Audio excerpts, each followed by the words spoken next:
E ela morava de casa comigo. Mas que ele era agressivo, ele era muito ignorante. O suspeito, que fugiu após esfaquear a mulher, ainda não foi localizado e a Polícia Civil investiga o caso. A vítima, que teve ferimentos no tórax, continua internada e a esperança da família é tê-la novamente em casa. Saí dela para cuidar dos filhos dela, porque ela tem o bebê e tem os três, né, para maiorzinho para ela cuidar. É isso aí, tomara que ela se recupere logo. Gente, o Balanço Geral dessa segunda-feira fica por aqui. Muito obrigado pela sua companhia. Amanhã tô de volta e agora fica com ela, Robertinha. Rô, beijo, beijinho, tchau, tchau. Michelito. Você de casa, boa tarde. Bora seguir aqui com a gente, coladinho no Fala Espírito Santo. A gente já começa o programa de hoje mostrando, gente, um caso muito triste de uma mãe que perdeu o filho de apenas 15 anos. Ele foi assassinado ontem. Olha só. O crime aconteceu no bairro Nova Rosa da Penha 2. Segundo testemunhas, homens que estavam em um carro passaram atirando. O adolescente de 15 anos e um jovem de 22 foram atingidos. O menino morreu na hora. A mãe viu o corpo do filho no chão e entrou em desespero.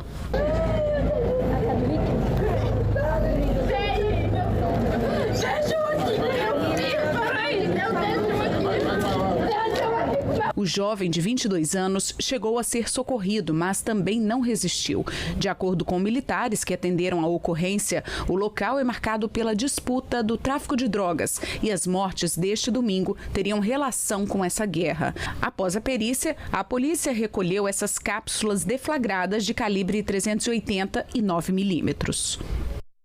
Meu Deus, gente, que cena forte. Nenhuma mãe nesse mundo deveria passar por isso, né? Ver o filho tão novo ali, morto. A dor que essa mulher está sentindo, só outra mãe que passou por isso entende. E esse vai ser o assunto de agora aqui no nosso programa. Participa com a gente, vem cá. Aqui no nosso estúdio eu recebo o psicólogo Alexandre Brito. Mais uma vez, obrigada, Alexandre, pela sua participação. O Edwilson Almeida, que ele é psicopedagogo, já atuou durante muito tempo no Conselho Tutelar. Obrigada também pela sua participação. Edwilson, quantas cenas você já viu acontecer naquele estilo ali, né? Naquele sentimento da mãe, naquele desespero de uma mãe chorando pela morte do filho. Logo alguém que a gente pensa que desde quando a gente coloca um filho no mundo, a gente já pensa logo no futuro, já pensa sempre, já quer fazer todo o planejamento. Mas infelizmente não é isso que acontece, né? Boa tarde. Uma tristeza, boa tarde, Roberta. Boa tarde. Boa tarde. É uma tristeza muito grande a gente ver uma situação dessa, porque isso é uma situação que acontece nos lares de centenas de milhares de famílias e todos os dias, né? Às vezes eu fico me perguntando, Roberta, por que as crianças e os adolescentes, assim, chegam numa situação dessa. É claro que a gente não sabe, né, se teve algum envolvimento com tráfico de droga ou qualquer situação assim, mas eu recentemente, lendo um artigo, eu vi o quantitativo lógico de crianças e adolescentes, um número absurdo que são envolvidas com tráfico de drogas. E eu percebi que a vulnerabilidade social dessas famílias e a pobreza extrema está ligado a essa aceitação dessas crianças e adolescentes que aceitam esse convite para se envolver com algumas situações dessa que a gente sabe que destrói a família. Realmente é lamentável ouvir uma mãe numa situação dessa chorando, né? Eu fico imaginando, porque eu já atendi muitos casos, né? De mães que passaram pela mesma coisa, que muitas das vezes já orientaram os filhos em relação a amizades, a situação que colocavam eles em risco, mas mesmo assim o envolvimento foi inevitável. E mães que fizeram de tudo, que já buscaram conselho tutelar, que já foram até mesmo na delegacia tentar entregar o próprio filho. A gente não está falando necessariamente desse caso, porque a polícia ainda está investigando, é claro, mas quantos outros relatos a gente já mostrou aqui no Fala Espírito Santo, no jornalismo da TV Vitória, e a gente sabe que só tem dois caminhos, né, Alexandre? Infelizmente. A gente vai percebendo, como ele trouxe, né, a questão da vulnerabilidade, o quanto que isso faz com que esses jovens acabam se expondo, ficando expostos ao risco e também podem expor muitas outras pessoas a esse mesmo risco, né? Infelizmente. E quando você vê esse desespero dessa mãe, um desespero de qualquer mãe, essa dor da perda, porque é como se ela perdeu uma parte dela, agora ela vai ter que tentar simbolizar esse pedaço dela que se foi também, né? Aliás, é muito comum a gente escutar dos relatos de mães o seguinte: elas ouvem muitas vezes diante dessas situações que elas são fortes ou guerreiras. Na verdade, elas não são nem fortes nem guerreiras, elas não tiveram outra opção. Essa que é a grande questão. Por quê? Porque muitas vezes elas acabam trilhando, Roberta, esse caminho de modo solitário. Às vezes não tem aquele homem, aquele pai presente, não tem muitas vezes uma assistência que precisaria governamental, às vezes não tem mesmo, às vezes o apoio da própria comunidade, sofrendo até mesmo alguns estigmas e preconceitos em relação à situação familiar.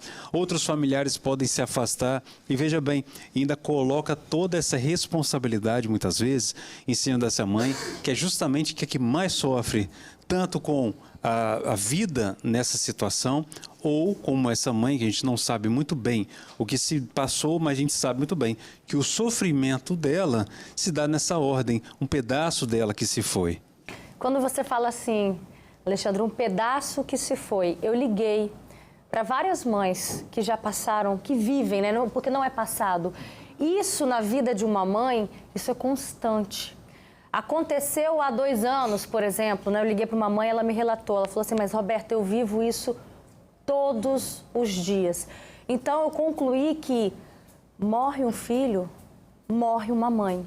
Porque essa mãe, ela tenta a cada dia renascer e aí se depara com essa realidade. Qual é o peso? Qual é o peso do pedido dessa mãe para esse filho, para esse adolescente que está inserido no mundo das drogas? Qual é o peso? De que forma que esse adolescente enxerga a mãe clamando, meu filho, larga essa vida? Isso tem peso para esse jovem?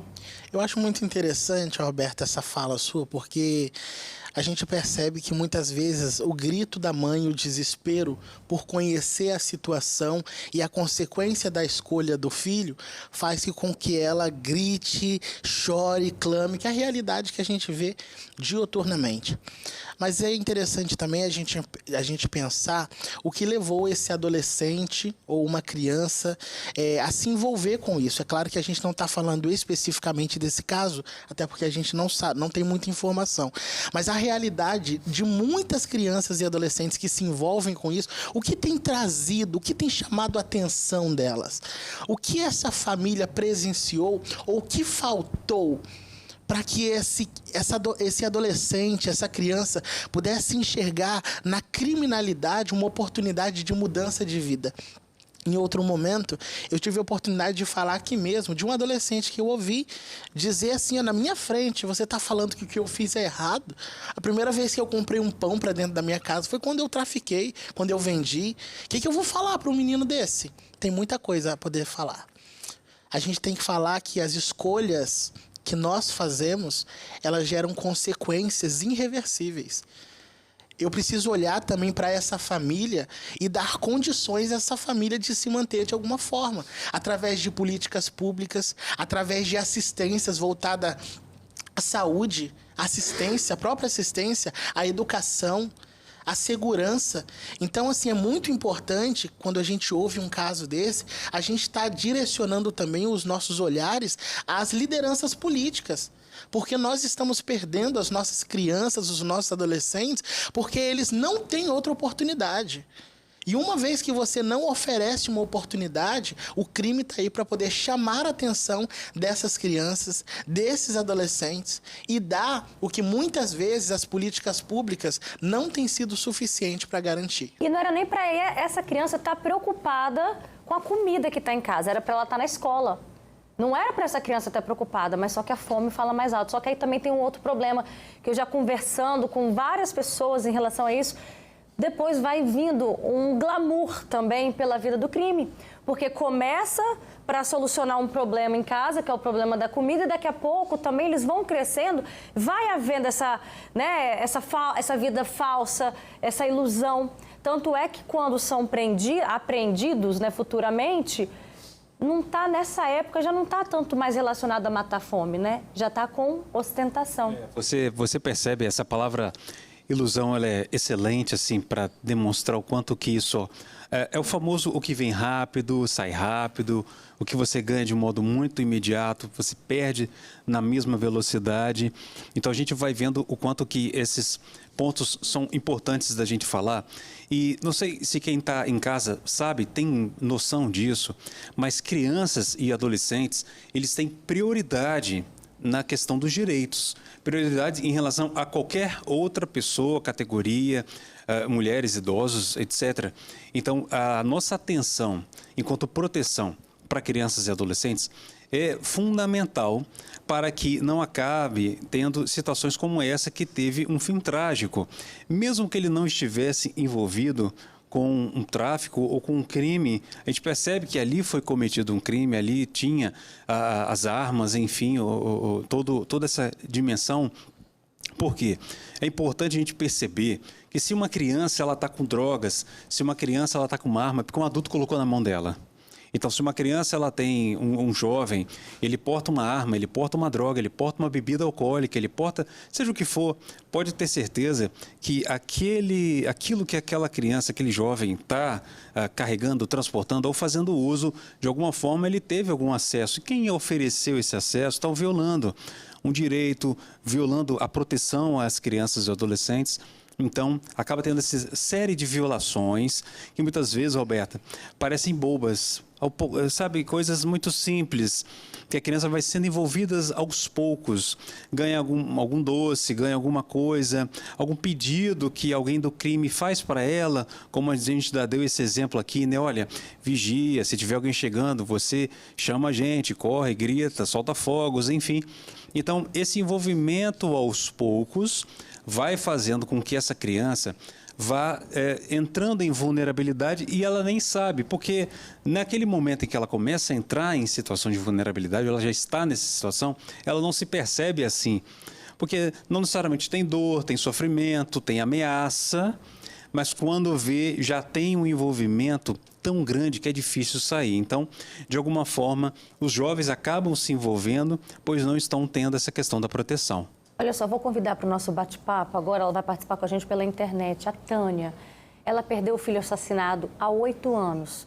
O crime, gente, foi tão cruel para essa mãe que isso aconteceu no Dia das Mães.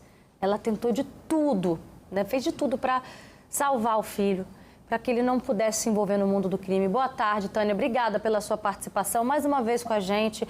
Nosso abraço até você, que você receba o nosso abraço.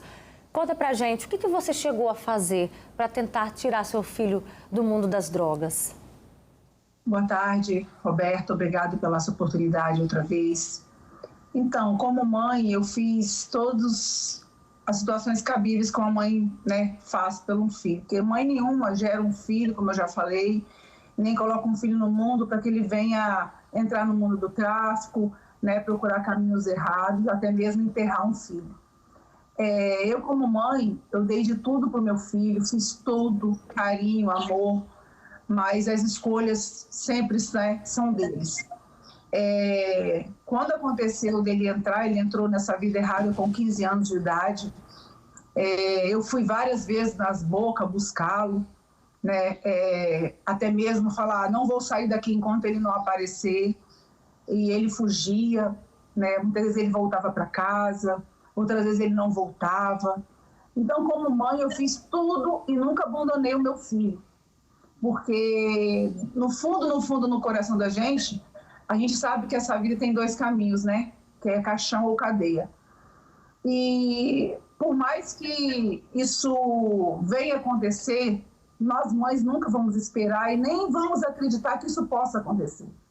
Só acontece, né, depois que acontece, que a ficha vai cair, como a minha até hoje. Ontem mesmo eu estava comentando sobre isso.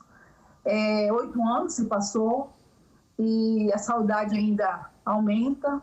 Parece que é mentira, parece que ele só foi ali e já está voltando. Então, 8 anos, para mim, como se fosse ontem. Isso que eu ia te perguntar, Tânia, qual é o seu sentimento quando você vê novos casos acontecendo, né, de meninos, de crianças, de adolescentes tendo a vida ali interrompida dessa forma. Qual é o seu sentimento como mãe? Como é que tem sido a sua vida de 8 anos para cá?